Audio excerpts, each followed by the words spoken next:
Hey guys, Greg here with Lens Pro to Go, and a ton of you have been asking for this test, and I finally had some time to be able to do it for you, and that's the exposure recovery of the Canon C200. So I shot this camera in 12-bit RAW, but there's still a little bit of weird workflow around with the .crm files. Premiere still doesn't support it, so I can't do any RAW adjustments in there, and DaVinci Resolve can support the files, but it doesn't have the RAW flexibility. So you have to go through the Canon Cinema RAW development, which is a terrible workflow. So what I ended up doing was just bringing it into Resolve, doing all of my tweaks, and I was able to get something that looked pretty good, and it's probably going to be a similar workflow to how you guys are using this footage. So without further ado, let's jump right into the exposure recovery test of the Canon C200.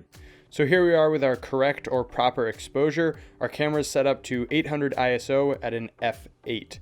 First, we're going to go underexposed, and then we're going to overexpose the image to see how it handles.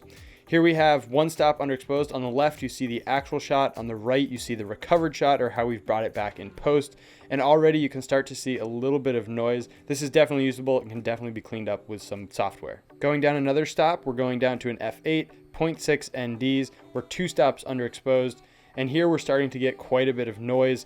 This is still possibly recoverable in post with some noise reduction software, but it's not going to be easy. Down to 3 stops, f11, 0.6 ND.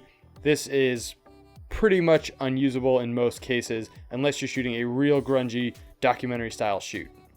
Down to 4 stops, f8, 1.2 NDs.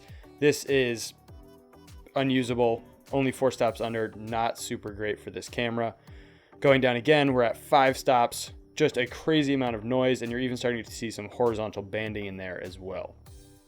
Now jumping back to our correct exposure, just so you can see this again, we're going to overexpose the images, so opening up the aperture from an f8 first to a 5.6. This is 1 stop overexposed. Again, the actual shot is on the left, recovered shot is on the right. This looks really clean and definitely recoverable at that 1 stop range. Opening up one more to an f4, we're going 2 stops overexposed, and this is still definitely recoverable and really clean on that recovered shot. We're not losing any detail in those highlights, which is great. Then up to an f2.8. This is starting to look pretty overexposed on the actual shot, but it can be recovered really nicely and almost having that same look as the correct exposure. One more, we're at 4 stops overexposed at an f2. This still looks really solid as well. We're starting to lose a little bit of the highlights, especially like in the Lens Pro to Go mug that you can see in the top there. And then once we hit that 5 stops overexposed, it's completely gone. We're losing a ton of detail in my face. Pretty much all the highlights are being blown out and clipped in this shot.